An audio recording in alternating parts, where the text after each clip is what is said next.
Baie maande en sonne gelede toe ek nog 'n jong man was, het ek met 'n pragtige meisietjie uitgegaan en ek was baie skaam om 'n move te maak.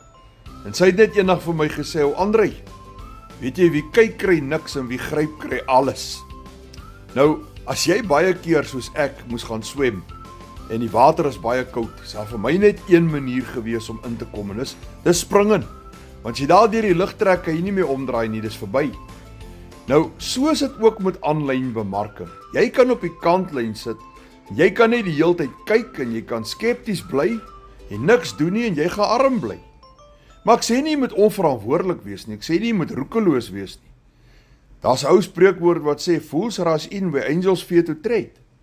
Maar die eerste tree in die regte rigting is, ondersoek, doen navraag, kyk die kat uit die boom uit, begin daai tree gee deur inligting aan te vra.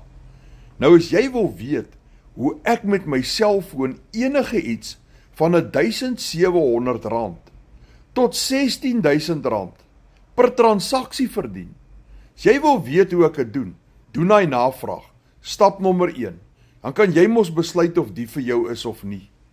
Nou WhatsApp jy my met die woorde meer inligting. Jy kan dit comment, maar as jy ernstig is, gaan jy my WhatsApp, want my nommer is hier langs my naam en in my profiel. En ek wys vir jou hoe ek met my selfoon 2 ure per dag hier in die gemak van my eie huis dollars aanlyn verdien.